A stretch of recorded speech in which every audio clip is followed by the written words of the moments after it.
Welcome to Spiritual Rockstar Podcast, where world-changing spiritual entrepreneurs come to deeply awaken the power within to bring forth their greatest purpose, to create massive awakened impact for millions of souls around the planet, while enjoying being in tune with all life and real wealth in all aspects of their lives. I'm your host, Daniel John Hanneman. And welcome everybody to another Spiritual Rockstar Podcast. I've got another amazing guest for you, and I really acknowledge anybody who's really willing to show up as a revolutionary woman, as a queer woman, as a whatever, whatever it is their issue, their thing is they're bringing forth, that they have the courage they have of what they're standing for and who they are and all that, and they're willing to stand for others in that. And so so I'm always for that, and I'm just so grateful for this amazing being has done so much already, and is going to continue to mix it up for all the revolutionary women out there. And she's going to be talking about that a bit. And what we're going to do with Dr. Angela today is do some energy scanning. So I'll be tuning into her to see if I can support, whatever wants to emerge next with her purpose and her business and everything. And you don't want to miss that, because it's cool things come through that might apply to you and your work and what wants to happen through you. So pay attention every step along the way. Do you want to meditate and make money? Let it be simple. Let it be easy. Let it be fun. Go to yoursacredpurpose.com and get your free Meditate, Make Money meditation today. So Dr. Angela, it's just such a pleasure to have you here today. It's great to be here. Thanks so much for having me. All right, so let's get into it with the bio and to share about her. So not only she's a doctorate, but she's a reverend. So Reverend Dr. Angela Yarber is an award-winning author, artist, professor, and retreat leader at the Tehom Center, a nonprofit teaching about revolutionary women through art, writing, retreats, and courses. She holds a Ph.D. in art and religion and was taught women's gender and sexuality studies for over a decade. Her work has been featured in Forbes, Miss Magazine, Maya Angelou's Memorial Celebration, and the television show Tiny House Nation. So again, it's great to have you here, Angela. So yeah, wow. So tell us about your journey a little, just briefly today. So because I mean, I don't mean this in a neutral and positive way. Like, you're not the average person, I mean, as it turns out. So even though I look maybe like more the system and all that stuff, like I'm a very unique, different kind of person. But yeah, tell us about your journey. You're a reverend, you're a doctor, you're revolutionary woman advocate, queer advocate, all this stuff. So tell us about your journey and getting to where you are today. Absolutely. That could be a very long response, but I'll truncate it a bit for you. So yes, I am ordained.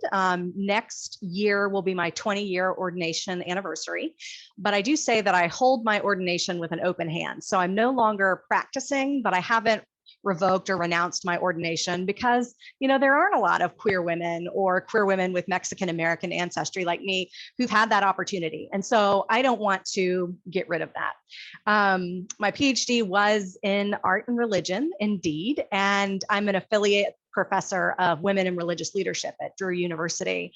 But for me, the heart of all of my work, my mission, whether it's as an artist, a writer or publisher, a retreat leader, a professor, the mission all comes down to teaching about revolutionary women. And the goal is to awaken the revolutionary within others. And that's not limited just to women, but also to gender non-binary folks and to men too, because we can all learn so much by listening to the lives, legends, and legacies of revolutionary women. Mm-hmm.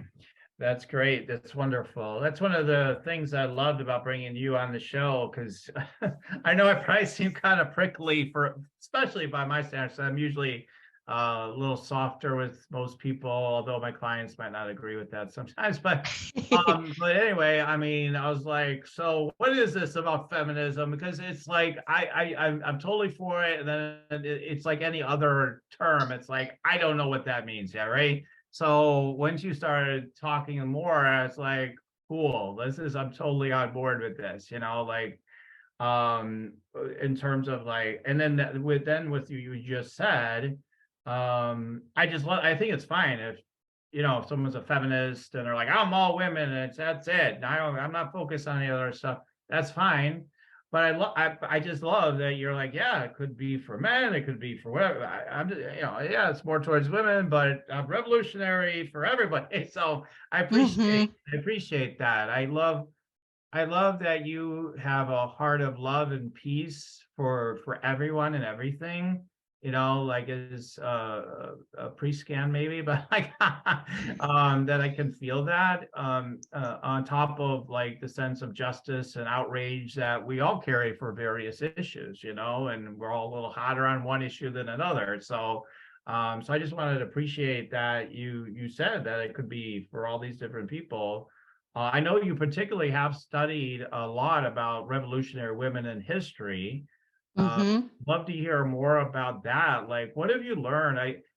How are you approaching that? Is it like, how do you approach those studies? Does it get real detailed and scientific? And these are the 5 factors that make them so unique, these revolutionary women, or is it different than that? I'm just curious how you go about doing that. Well, it's interesting because I really toe the line because I am an academic. That's my training. But I'm also this heart-centered entrepreneur and spiritual leader. And I think that, the greatest distance is that 9 inches between your head and your heart. I believe it was Aristotle, and I don't quote men a whole lot, so this will go down in history. So Aristotle said, education without the heart is no education at all. And so for me, it is peeling back layers of history and misogyny and patriarchy, quite frankly, that have hidden or strategically erased revolutionary women's stories or different elements of their stories. An example that I often give is, if you'll indulge me in this, is the woman Polly Murray. Have you ever heard of Polly Murray before? No, I'm not offhand. If you start talking about her, maybe I'll be like, oh yeah, who knows? Right. So so this is my field, right? And I never heard of her until 10 years ago. Polly Murray, and I'm going to get to kind of the point behind all of this, the layers. So Polly Murray was a civil rights activist who coined the phrase Jane Crow to acknowledge the sexism that accompanied racism in Jim Crow laws.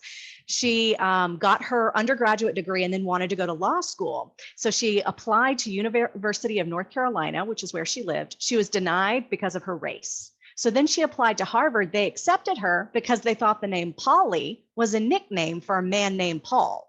When they found out she was a woman, they took away her scholarship, told her she couldn't come. So she goes out to Berkeley, which is where I did my Ph.D., and ends up writing what Thurgood Marshall describes as the Bible of the civil rights movement. Then, once she gets to be in her 60s, she feels this call from the spirit to go into ministry. So she goes to seminary, becomes the first African-American woman ordained as an Episcopal priest. And at her first act as a minister, which in that tradition is called the Eucharist or communion, she presides at the church where her grandmother, then an enslaved woman, was baptized. And all the while, Polly Murray had committed, intimate, loving relationships with other women. And this woman is just so revolutionary. And on top of that, she likely, if she had the language and the knowledge that we have today, likely would have identified as either transgender or gender non-binary, because she said that she was a man trapped in a woman's body. She took hormone treatments. So we have this example of someone that is sometimes lifted up as a civil rights activist, but then they never talk about her gender, her sexuality, her priesthood, or sometimes there's some Episcopalians who will celebrate Polly Murray as this priest, but they never talk about her race or her sexuality. And then, so there are all these different elements and layers of history that most folks have never heard of her. And then those who have maybe don't know that she was queer, or maybe don't know that she was discriminated against not only for her gender, but also for her race and her sexuality. So when I think about studying revolutionary women, it's a lot of women like Polly Murray, who did this life-changing, transformative work, both in the kind of political realm, but also the spiritual realm, right? And we don't know their stories, but they're our ancestors, and we're standing on their shoulders because of the work that they did. And so my work is to shine an excavating light on women like this from history and also from mythology. Yeah. Yeah, there's so much of that, for sure. Like with, I don't know, probably all different disenfranchised people, right? Like different whatever Uh-huh. ethnicity, women, etc. So where, yeah, like I said to you, I don't even know the person's name still. But I just remember my daughter who's looks at these things too. She's like, wait a minute, what about the women? And where's this? Where's that? And she Right. developed that with the genome or whatever, like sequencing that, like a woman is really Mm-hmm. mostly behind it, and nobody knows this, and the man gets the credit, and it happens again, and it's happened many, many times, many, many things where this happens, even to this day. I mean, some people will say, well, it's Absolutely. old history, that don't happen anymore, right? No, it's still happening Mm-hmm. today. It still happens today. So I think that that's something that's just, yeah, really important, because I was just interviewing, because I am doing a men's, I'm doing a men's summit, right? Because I think everybody needs Right. attention their own way, right? So I'm doing a conscious men's summit, and the guy I had on the other day, he was like, yeah, like the great leaders, and I run into this sometimes too. Martin Luther King, Gandhi, like it always, it's all these guys, right? All these men, and they Mm-hmm. said, and I'm not picking on him. I'm just saying, like, this is the problem we run into because of the way things are set up. And then he says, yeah, and then women in the suffrage, but he didn't have that. He didn't have a specific name that he could come up with in the moment. I knew Right. trying to find it. He's like, I know those names, but they're not right at the tip of my tongue, right? And Mm-hmm. so I think that's yeah, it's so interesting with all those things. And then yeah, because I mean, when we're looking for examples of inspiration and what we could be, what's possible for us and all those sorts of things, I don't know what that's like. I mean, as a white guy or whatever, like I don't know, because there's plenty of examples, good and Mm-hmm. bad. The thing is, good and bad though. I mean, like, yeah, there's Hitler and there's all these, great, great, that's a white guy did that, but yeah, there's all these different examples. So yeah, I think that's critical that you're bringing a voice to educate people about so what if people says, like Polly Murray, and there's like at least equal, right? Like equal Mm-hmm. airtime, that kind of thing. So I totally hear that. There's some huge names, Harriet Tubman or whatever, like Mm-hmm. even ones that people probably think are bigger than her that are not acknowledged, everything. I don't know. I'm still very ignorant about all those things, just not educated on it. I'm not gonna demean myself for that either, but like there's so many, and I'm grateful that you pointed out one powerful one right there. So Mm-hmm. big it's a huge issue, and there's been so much deleting and distorting truth around women, Mary Magdalene, and like in the Bible, and Yeah. so many of them. I mean, it goes on, and so much distortion of the truth all over the place. But yeah, definitely with this issue too. Wow. Well, thanks for sharing about that. Yeah, so just kind of transitioning from there, when you're helping other women to step into their revolutionary badass selves, as you say, so tell us, like, what is that journey like?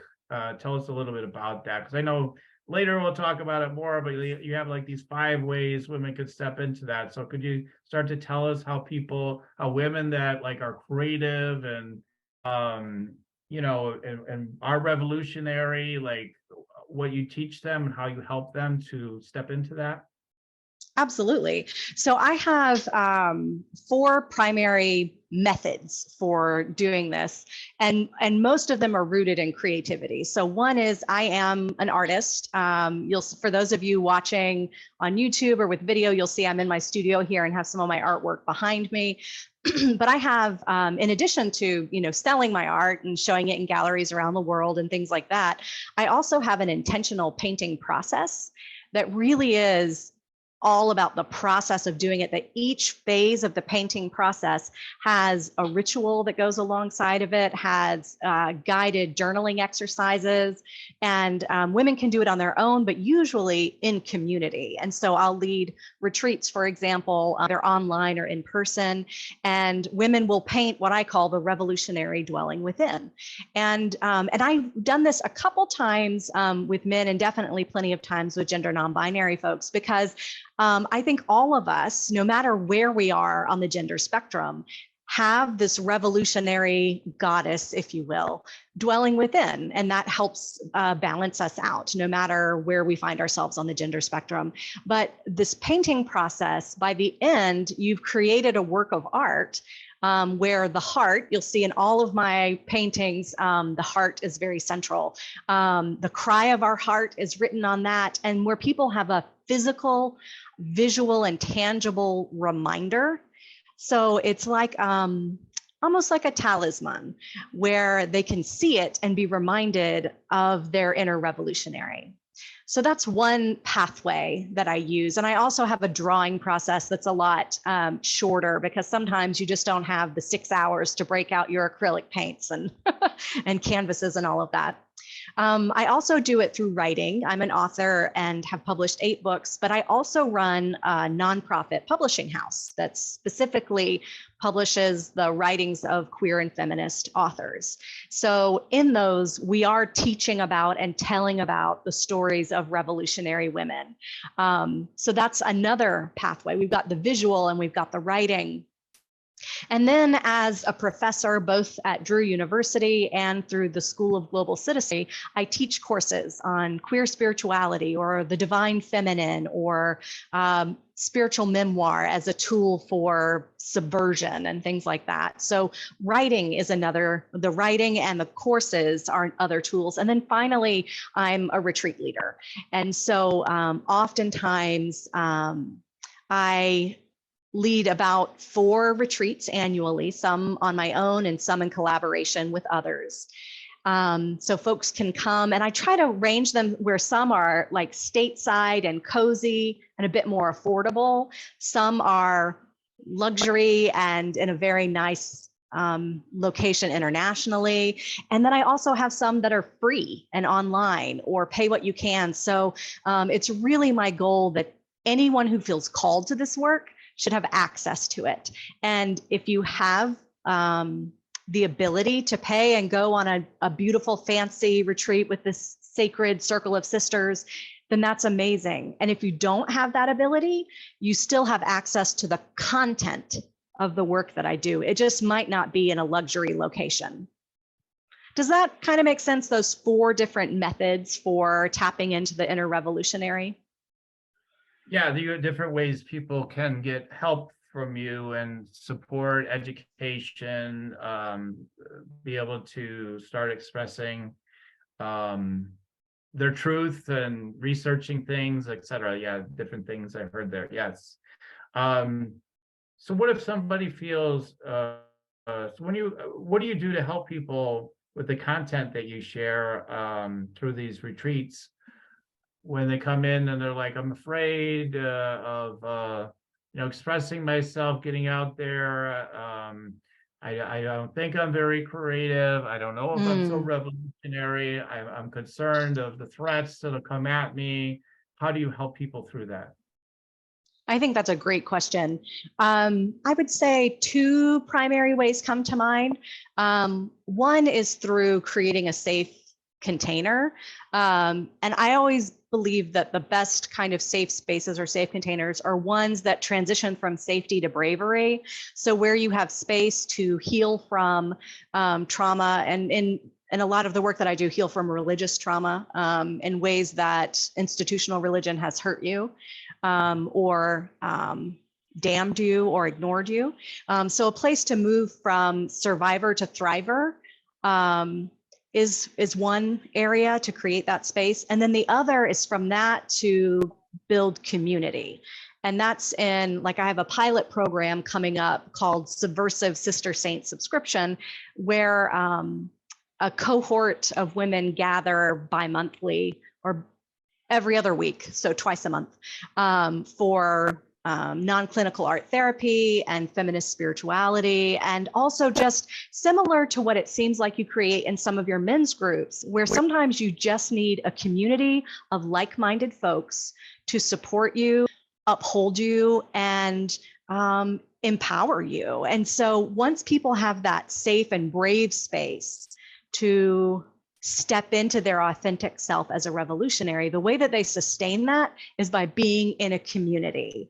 And I call that community the subversive sisterhood of saints. Mm-hmm. Yeah, because I could see, so in being, what does it mean? So maybe I should back up the questioning, actually. So what does it really mean to be revolutionary? That is the $1 million question, isn't it? Yeah. For me, I know everyone defines it differently, but for me, it really aligns with how I define what it means to be queer. So let me unpack that a little bit. So I'm not talking about queer in the sexuality sense. I'm talking about it in the subversive sense of dismantling the status quo that systemically marginalizes people, that is set up to disenfranchise people and the planet. So I believe that someone is revolutionary when they are actively seeking and working to overcome and dismantle unjust systems that create a world where we have the haves and the have-nots, where everyone doesn't have equitable access to resources and beauty and inspiration. And instead, I think that work has to happen in community, because community holds you accountable. Because I think that there are a lot of leaders, you were talking about some of the horrible people earlier, like there are a lot of people who maybe started with a pretty good idea, but they didn't do it in community. And so there's no one to hold them accountable when their idea spun out of control. Yeah. So you said some of the horrible ones. So give me an example. Well, this is silly and is going to reveal some of my nerdiness. So I would say Grunwald and Harry Potter. So the one who Dumbledore battled. So they both kind of started with a similar idea of making, oh gosh, I can't even believe I'm doing this, but of making witches and wizards equal to non-magical people, or muggles, were the words that they used. But he took it too far on his own, whereas Dumbledore did it in loving community. And so the community held him accountable. I know that there will probably be real life examples of this too, but I think sometimes we come up with a life-giving, beautiful, just idea. And when we don't flesh that idea out with a community that holds us accountable to just standards, then that can get a little hairy. What are just standards? Because so many things I'm curious. I just got to ask. So what do you? Because that can mean a lot of things to different people. So what does that Absolutely. mean? For me, it would be grounded in intersectional feminism, so that's a phrase. I'm going to pause there. That is a phrase coined by Kimberly Crenshaw, a Black attorney. And it acknowledges that when you think about feminism, for example, a lot of people have a misunderstanding that it means like these angry women who don't want men in the world, when in actuality, it's about equity. But intersectional feminism says this isn't just about gender equity. It's also about equity for all the other isms that divide. So it means racial equity. It means disability rights. It means equity and fair treatment for our trans kindred that are currently under attack in so many states. That it means an equitable society where everyone has equal access to resources and healthy food. So for me, it's grounded in so much of that, where we can create a world where everyone has equal access. Mm-hmm. I see. Okay, got it. So it's the idea of accountability, that all of that's being acknowledged in Barnes. Yes. Yeah. Mm-hmm. Okay. Okay. Interesting. What role does so there's because yeah so what role does, like, are people say I'm spiritually connected, I don't know what's right or wrong, I just kind of go with what my heart says, what love says, and all this sort of thing, and where does that fit into the equation? Because there could be like, no, now, we've got these ideas and we're really sure of them. These things need to be upheld. But sometimes like, but that's not my intuition. I'm getting, I should go in this direction. How do you handle it? Because doesn't that happen occasionally in a community? Like they're like, no, I want to go in this direction, but you got to see that you can't do that because of this. But no, that's my intuition. I really feel I should be going that direction. How do you handle things like that? Does that ever happen? I feel like I probably have two responses to that. One of them is that when I name all of these different forms of oppression and intersectionality, for example, that doesn't mean that every person has to focus all of their energy on every one of those things. For example, I feel that disability rights are incredibly important, right? It's also not my area of expertise. So it's not where I put as much of my energy, but I do try to uplift others who are, for example. So I think that we can have different elements of justice that we are called to, because there's just not enough hours in the day to be dedicated equally to all of them, right? So I think that's where your intuition guides you, where your deep calling meets the world's deep need, because we all have different gifts. And then a second way, and this might be me misunderstanding your question, I'm not sure, but I think it resonates and applies. And something that I see as a problem in a lot of spiritual communities, especially when we think of kind of like New Age style spirituality, is that sometimes people say, well, I'm too spiritual to be political, or I'm following my heart and my intuition and the goddess or God or the universe or whatever it might be. And so those issues don't matter to me. And to me, that is a spirituality that is nothing more than navel gazing. Because if your spirituality isn't guiding you to create a more just and beautiful world, then what's the point of it? If you're working for inner peace, but you're not working for peace for all people, then for me, I would think in most of the wisdom traditions that I've studied, they would say that's a false version of that spirituality, that the inner peace and the inner enlightenment is critically important, but also critically important is that outer work of creating a more just and beautiful world. Right. Okay, cool. Yeah, no, I mean, you threw me a bonus. I wasn't necessarily asking for that, although maybe I was indirectly. So, yeah, no, that was a great response. So, yeah, I mean, I am that myself with just overall with all things. It's like for things that I'm passionate about in the world, it's like people like, just turn that news off. Just do this, do that, just turn it off. Just turn it off is basically what everybody's saying, right? I do think there's time to take a break, a breather. For sure. Yeah. It's too intense, it's a lot, but yeah, the idea just turn it all off, man, I feel so good and I'm in this great enlightened state. But then, this so-called outside world comes to your door one way or another is what I've noticed, right? I mean, because I've tried it all different ways. I've tried to be the the activists for whatever, whether it's environmentalism or whatever it is, Mm-hmm. you're behind something, and nobody should be hungry. Like, okay, all these other rights. What about people eating? Like, Right. Yeah. like things, whatever it is I've been behind. And then I might lean more towards not letting go of that entirely, but like leaning more in towards, wow, I really just, what if I just fulfill myself? I'm not hungry or whatever.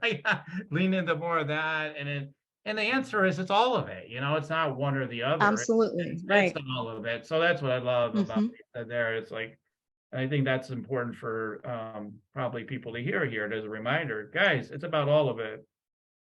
The part of us that doesn't want to get our feathers ruffled, you'll just be like, no, just turn it off. Like, let's not Mm-hmm. deal with it. That's the way to inner peace. Like, but it somehow keeps it ending up on people's doorsteps. So yeah, so I appreciate that a lot. That's great. That's great. So And well, I was yeah, going go to ahead. say, I think that what you're alluding to is also an example of being a whole, fulfilled spiritual person, and that's healthy boundaries. Meaning, if you're going to be doing this work, you have to take time to step back and focus on your inner self too, right? And Mhm. sometimes you do need to turn the TV off, Sure. just like you said, that to protect yourself, and especially for people who are of different oppressed identities, when it's being thrown in their face, like for me as a queer woman, with so many very dear trans friends, sometimes I can't keep watching all of this anti-trans stuff because it makes me so angry and it raises my heart rate and my blood pressure. And so Yeah. I have to turn it off for a moment. I know that it's there, but I can't keep working to dismantle it if I don't pause and step back and breathe. And so I think finding that balance, which is a central tenet in Buddhism, for example, finding that balance of the inner and the outer is really important. Yeah, yeah, totally. So great. So your brilliance is just speaking out, being clear, being strong, being a safe harbor for, women, queer women. So are most of the people that work with you, are they a mix of queer women and women, or because I mean, I'm just Um, what's the majority of the people that you support, especially like in the retreat formats and things like that?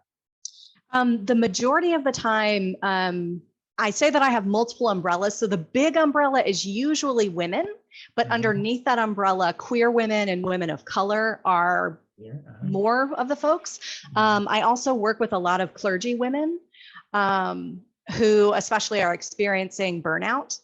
Um, I still have quite a few gender non-binary folks that I work with, and I do lead some queer spirituality retreats where men definitely come, queer men.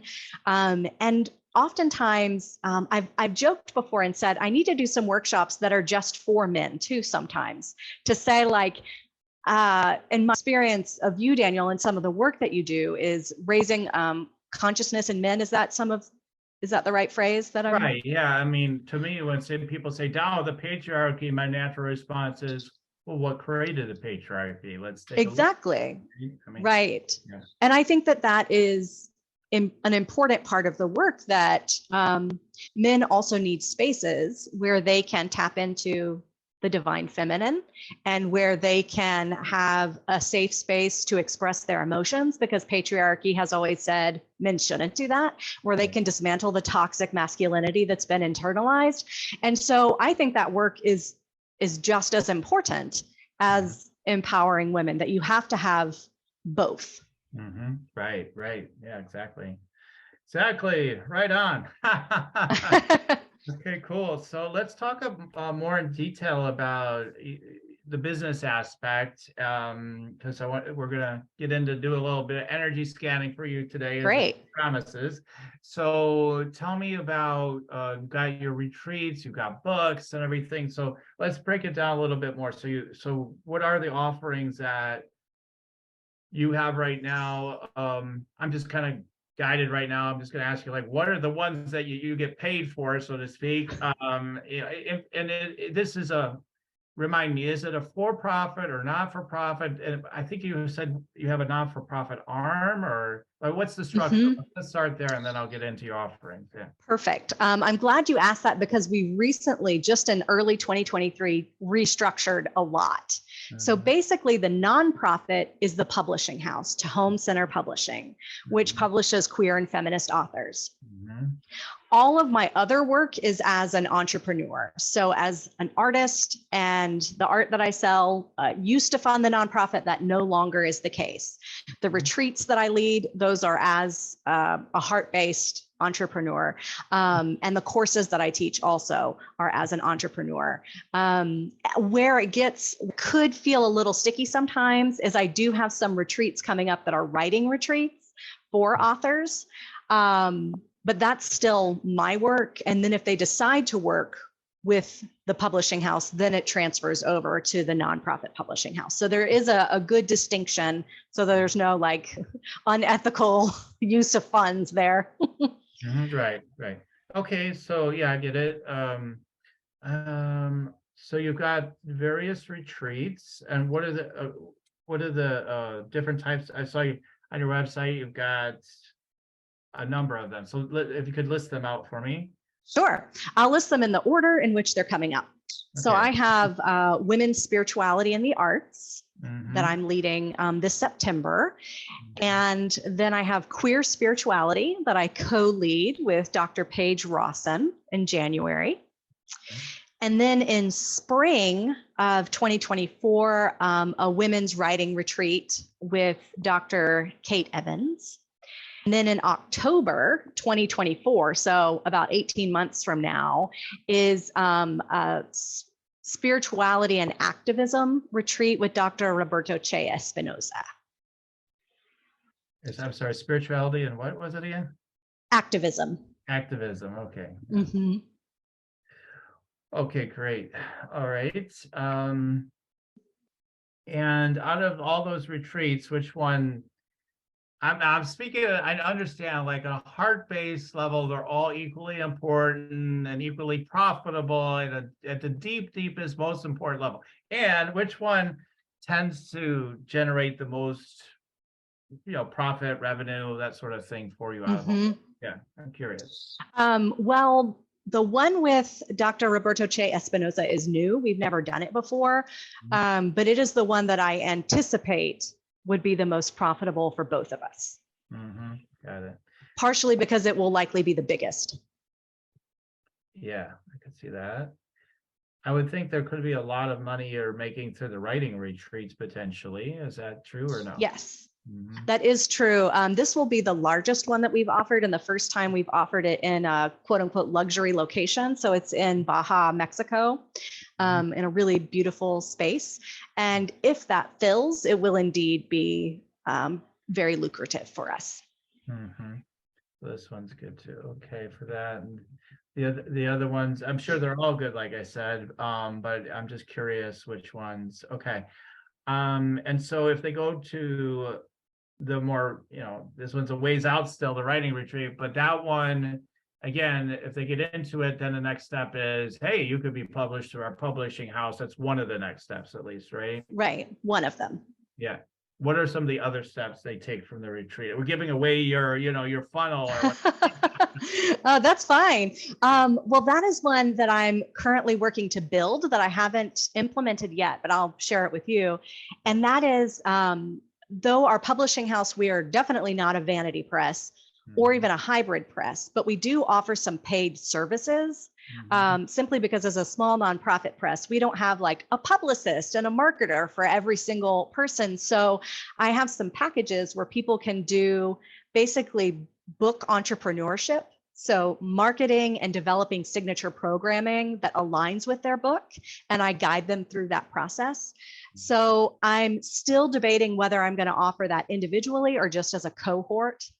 And then I am marinating, to give you some credit, based on listening to one of your podcasts, on a very large offer of letting someone do this with developmental editing, alongside signature programming, marketing, and a personal private one-on-one retreat where the entire focus is your book and getting your book and your programming out in the world. And that would be a very high ticket offering. Nice, nice. Okay, cool. That sounds great. I mean, as you know, I mean, in that realm, you know, as far as what you could like charge, you know, and all that, yeah, I mean, the sky's the limit basically because it's so deeply enriching and supportive. So, you know, so yeah, so that I like that. I like that idea of a one-to-one retreat with that. It sounds very yummy and important. And so, because that's what sticks out for me, as like this whole path, like with the women's writing retreat, to me, I know like everything else is so, so important. And you said the other ones probably be even better and all that'll come from that. And yet I feel like right in this moment, like this writing one, man, that is your powerhouse. That's your wheelhouse, you know, as of this moment. Now something new could be created, that's possible, but this is what's already got some momentum. It's already in process.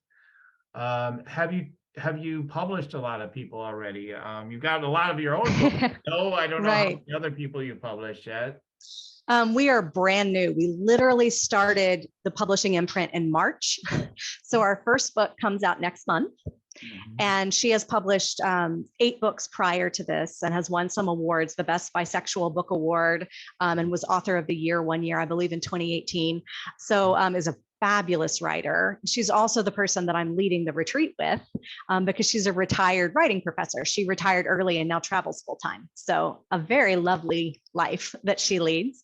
And it's interesting that you say that the energy that you're picking up is more on the writing side, because when I first started thinking about this and planning this, that wasn't necessarily where my heart was going. But the more I've worked on it, the more it's really opened up for me. And so I'm in the midst of writing some very, very large grants that would support cohorts of authors doing similar work that, if we receive them, would indeed revolutionize the funding for the publishing house. Yeah. Yeah, because again, the publishing house, you may not, you know, make a lot of money or not, you know, maybe you could. I mean, everybody thinks nonprofit means you make no money. Of course, we know that's not true, but it's not a profit-based kind of setup. So, yeah, so I mean, because of the type of work you're doing, what do you got? You got speaking, you got books, you got, you know, the transformational work they can bring out in the world. They could maybe be you know, coaches and all that stuff. And you know, we really want to open up all the possibilities. You could, you know, I'm sure you've thought of all this. I could have people become retreat leaders. They could become coaches. They could become all these things. And when I look at how much money is in all that, then it's like, wow, you know, like you've got, I'm not doing the deep tapping in even yet, but like, it's like, you've got the gifts to be able to pull it off is my vibe from you. Like, because you're able to where, you know, you need the help and the support. Yes, you totally need to do that. You need to trust people, you know, like that, because you're very loving, but things have got to get done correctly. And so, so there's got to be the right people in place. But when I see all the money that's possible, and then the more importantly, of course, ultimately, the money reflects just the amount of value that's in it. Because, you know, everybody gets asked to support launches of books, partners, and then friends and family and all this stuff. But when someone who, you know, is a revolutionary woman or, you know, or queer or whatever it may be, whatever it is, they're in another category. And they naturally are going to get, as you know, more of a boost ultimately. I mean, it really will, because they're already starting to connect with a community that's behind that. You're building that community, you got that community behind every book. and you're building that through all the other endeavors that you're doing. You've got this huge overall community, and then you've got like this area, writing, maybe speaking, retreat leading, coaching, that they could be doing on their particular area, specializing those areas. And with all your scholarly background, you could easily develop programs to be like almost like a university of like all these different, Oh, interesting. subspecialties Yeah. and stuff that they could get into. And yeah, it could make your head spin at first, but you're an idea person. You're very good. You're one of those voracious kind of people, yeah, no, I'm not done. Let's keep going. Whereas some other people are like, I've had enough. No, oh no, I'm just starting. Let's go. You've got a lot of energy to create and to research things, to get all over things. So I'm saying you're a person to be able to do it. You have, it's not just a nice idea, but I feel it's something that you have the capacities and abilities to do that. So yeah, I mean, it's a big endeavor to build all that out, but that's what sometimes anyway, every energy scan show is different, but like this one, I'm getting like this bigger picture vision of where this can go. And you can be about all those other things at the same time, but it's realizing like, wow. And then there's this huge powerhouse of what we're doing here that is it kind of is fueling on both. It's like everything's fueling everything else. It's like it's all built with every book that's bought by these authors is enrolling people into your bigger circle at the same time if it's done correctly. So it's Right. it's golden. That's a golden. It needs a lot of fleshing out, but I'm just saying it could be a very amazing, impactful endeavor. So yeah, I mean, we could just drop the mic there, right? So Thank you. No, that's great. Yeah. So what's coming up for you on that kind of idea, like kind of vision? Well, I am feeling affirmed and validated in following call, because when it first arose, I'll actually tell you a story if that's all right. I have published 4 books with a particular publishing house called Parsons Porch Books, and it's a nonprofit publishing house. So after they pay author royalties and the editor recoups everything and can pay his salary, all the other money goes to feed hungry families. So their motto is books to bread. So just a really stand-up person and publishing house. So I've been working with him since I think 2012. So quite a while, over a decade. And he gave me a call at the very end of 2022. And he has this very, very thick Southern accent. And he is an ordained Baptist minister. So sometimes people don't think of that kind of person as being like a women's rights activist or a queer ally, but he is, for me, the definition of what it means to be a stand-up ally and advocate. And so he called me and he said, well, Angela, I just know that these voices of feminist writers and queer writers are so important, but I know most of them will come to my publishing house and wouldn't even think about submitting to me because I can't be the face of that. You can. And so how about this? How about we have you make Tehom Center Publishing an imprint of Parsons Porch Books? And he's still doing so much of the work of getting the ISBN numbers and doing the copy editing. And I selfishly get to do the fun work of recruiting amazing authors, reading their beautiful manuscripts, helping them design the most beautiful book covers, kind of the fun, creative stuff. And for me, this was such a beautiful example of someone acknowledging the privilege that they have and then using that privilege to uplift someone who doesn't also have it.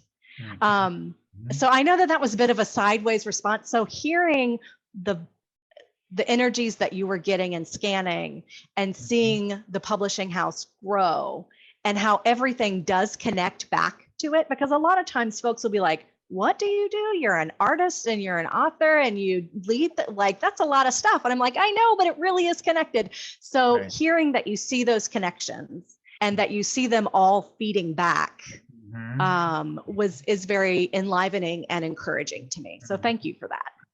Yeah, I mean, because there is a lot more to unpack yet, but yeah, it's because ultimately, somebody else I was working with, it all blurs together a little bit sometimes, but it's like we go from like I was this person I was talking to, might even be one of my current clients, I forget, but like we go from awareness, right? If you're traumatized, like you go from it's all trauma, sort of, right? All these different things, like you go from awareness, then you go to healing. Well, what do you do after healing? Now we express, right? So once we get to that level, it's like, okay, and I'm not saying you have to take it in linear steps, but like I'm just saying, like ultimately, it's like, okay, now from this more, as part of my next step of my healing, now I'm going to go out and express and to share, what I need to share as part of my healing and healing for others, which, that's been my journey with what I do. It's been your journey, Right. you do, right? So you could be in position to, capture people at different places, but probably you're going to capture them after they've done perhaps, some of they have awareness, they have some healing probably already. So you could actually partner with some people, maybe. I'm just throwing an idea out there. I don't know. I'm shotgunning it here, right, without getting a lot of details up front. So, but you could partner with more people that work with people that are in those traumatized situations, and now they're ready for that next step. Get out there and express, right? So it could be a really beautiful thing for them to have someone to be like, okay, I don't do that. You do that. Yeah, they need to continue their journey.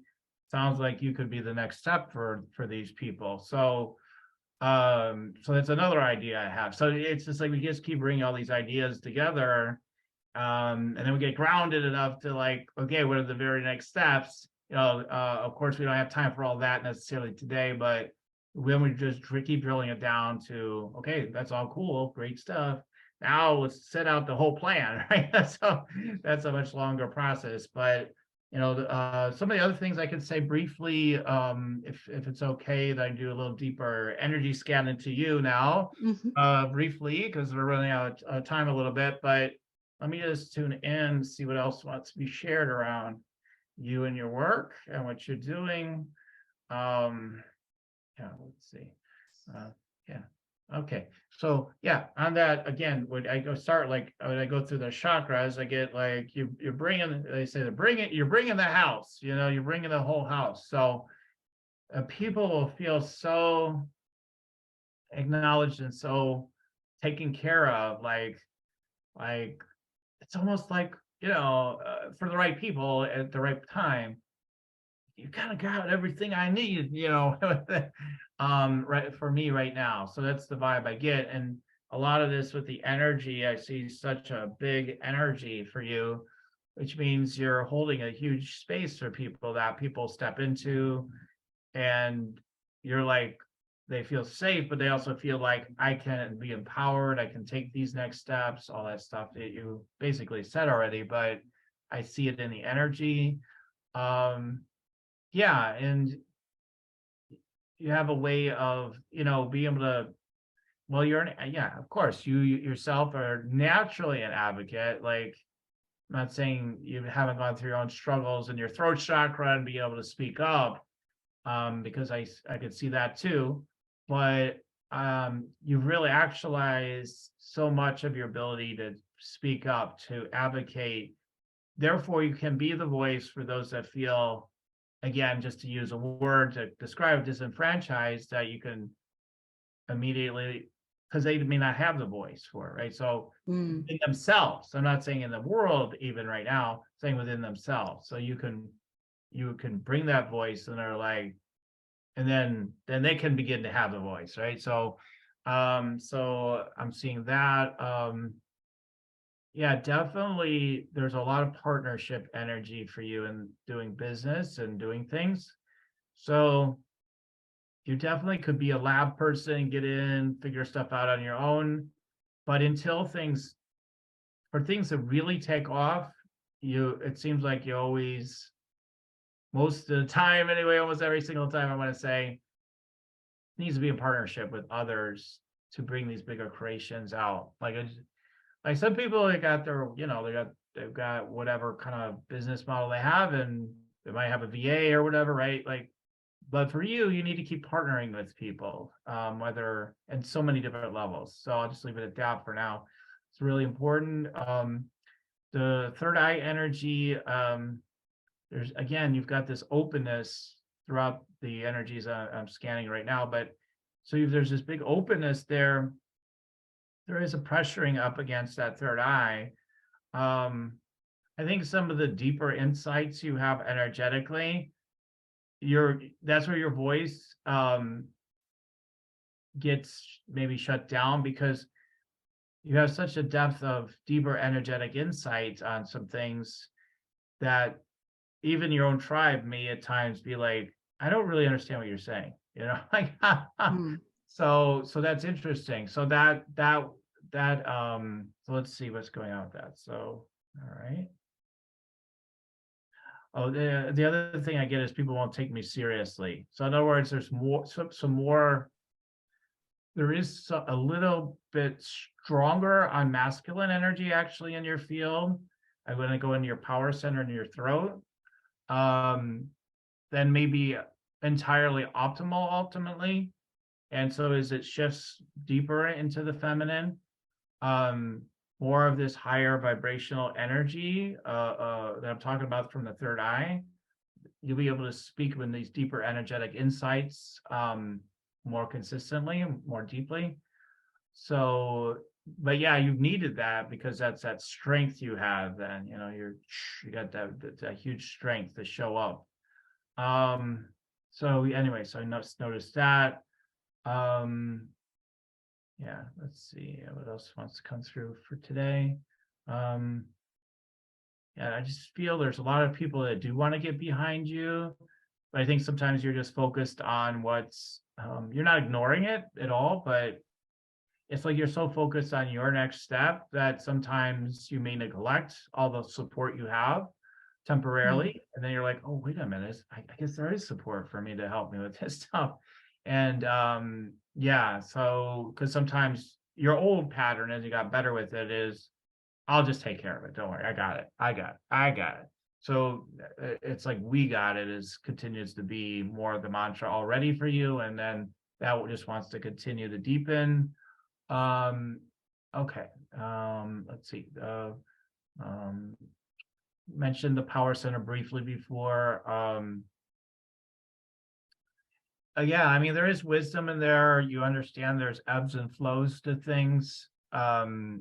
Sometimes that's frustrating because you want to make more advancements quicker. But there is discernment at the same time. Like, I guess, yeah, there's ebbs and flows. Oh, well. Okay, now what can we do to change that? Okay, so it feels sort of like that in there. Okay.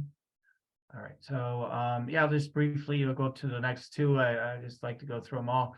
Sacral chakra, being like a shaking up the dice kind of vibe, coming into imagery. Yeah, I just keep getting magic too, keeps coming through. We're gonna get those dice to roll just right, kind of vibe. Like, when you get the right results, whatever, roll it again. Let's roll it again. No, again, that voraciousness comes into the play. It's like, oh, doesn't matter. Okay, let's do it again. So if you were a gambler, I'd be a little concerned for you, but you're gambling with something that's more of a sure payoff ultimately, because it's just determination ultimately, and like we're going to get that result. So it pays off for you in this case. I got to get that gambler energy. Like, oh my God, maybe you better walk away from the table now in some cases. But okay, let's see, root chakra. Yeah. Wow, that's different. Okay, a little different. So wow. So I know you mentioned it before, the justice on every level, including for the planet and everything. So I feel this so yeah, I'm trying to find the words. So it's a feeling of like, I really want to come back home spiritually, but I feel there's something about still feeling so disincluded or something coming up in the field. And it's like, so there might be a little bit of this thing that I notice a lot of people that they just want to spiritually come home. Um, and just that, wouldn't that be beautiful? I got work to do though, so forget that, you know. Hey, so but part of you does yearn for this deeper peace, deeper spiritual coming home, and it's strong. So your level of groundedness will go deeper as you find more of that spiritual depth and connection in your body, and through the root chakra. Like there's just more of can I be at home in my body and here on earth exactly as who I am right now? There's still more that wants to drop in the root chakra for sure there. Because otherwise there's just more of like, I've got things to do in the world and if we could just get this done and I just want to be at peace. And so, but if there could be more unconditional peace that's dropped in and grounded, that would be really, really helpful to hold space for everything. Okay, I'm going to stop there. I got to start wrapping things up a bit. So, okay, Angela. So, what? Yeah, I shared a lot, but what? Maybe two or three things that maybe stood out to you from what was coming through. Well, thank you. I imagine that's a lot of emotional labor for you to do that. So thank you. And I would say the thing that stood out the most to me that has been reiterating itself in 2023 is the idea of collaboration and community. And I'll maybe vulnerably share, I'm like many folks who have mental health issues, I learned last year that I have bipolar 2 and was in a really low place for a lot of 2022 and did a tarot reading where the idea of collaboration and community kept coming up. And at that time, I thought, oh, that sounds so exhausting because that's where I was. Yeah. And it's been interesting that since really about Christmas of 2022, I've been returning myself. My energy has come back. I feel so much better. My business is doing so much better. Really everything, my family, my personal relationships, and everything has been about collaboration, partnership, and community. And so hearing that was coming up for you, I am typically a person in the past where I've liked to do things on my own, that I don't often trust others to get it done with the efficiency that I would like. And I'm stepping back from that because that doesn't align with my values. And so even with the retreats I have coming up, with the nonprofit publishing imprint, with so many of these exciting things that are happening, they're happening because of collaboration, partnership, and community. And I want to remain open to that with that. What is that lovely Mary Oliver quote? Leave room in your heart for the unimaginable. That I think that those unimagined things are these beautiful partnerships and collaborations that are coming forth from the community I have now and from ones that I never even imagined to have. Right, totally. Oh, that's awesome. I'm so grateful you were willing to share. I mean, mental health is one of those huge stigmas, massively. Absolutely. So, my family definitely has mental health diagnoses, and I've had them myself in the past for sure. And so a lot of depression, anxiety, and all that good stuff. So all that good stuff. Right. It's all good, I guess, right?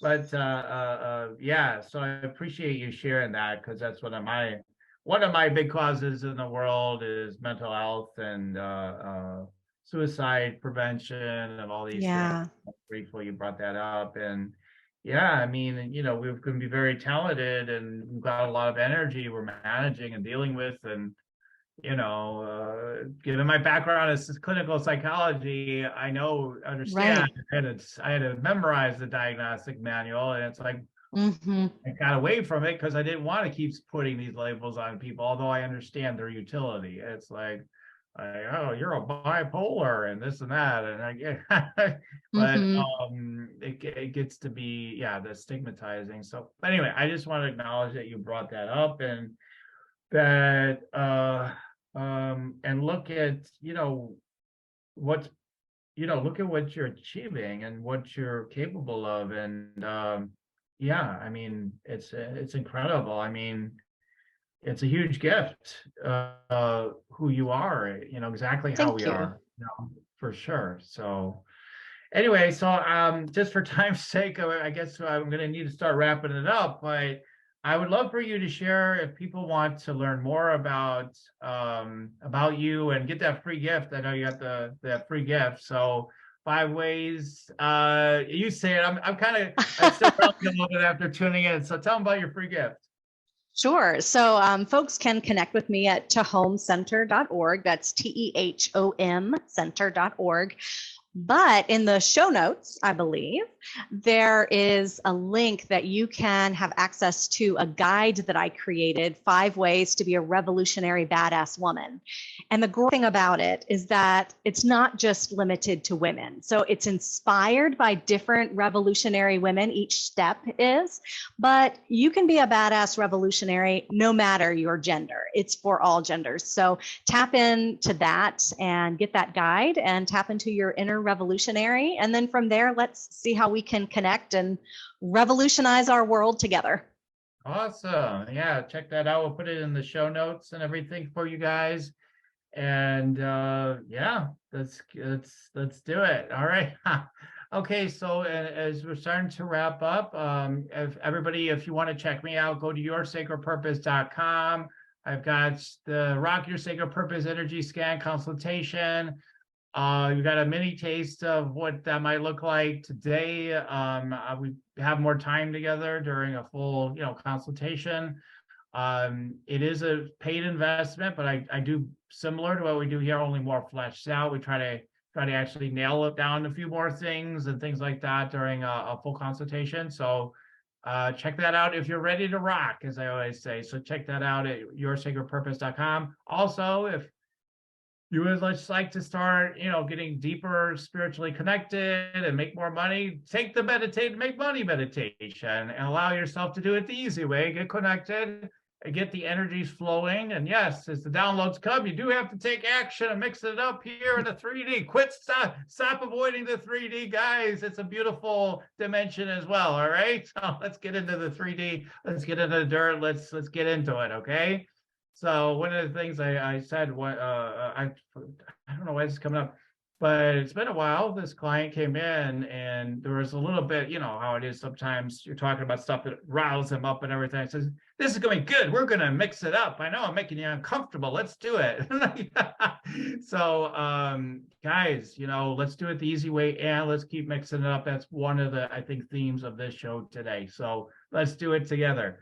All right. So, Angela, I just want to thank you so much again for who you are and what you're bringing forth in the world and all the great impact you're bringing to women and so many different categories, different things. And so thank you so much. And I'm grateful for what you shared today and be willing to receive the energy scan. Thank you so much. I've had a really great time chatting with you. Awesome. And I want to thank all our listeners. As I always say, keep on tuning in. We'll keep on rocking it here at Spiritual Rockstar Podcast. Till next time. Spiritual Rockstar Podcast. Stay tuned for our next upcoming new episodes each Wednesday and Saturday. Please be sure to subscribe, rate, and review to help us to serve you best. As a reminder, you can get your free Meditate and Make Money meditation at www.yoursacredpurpose.com to rock your sacred purpose. Goodbye for now, everybody.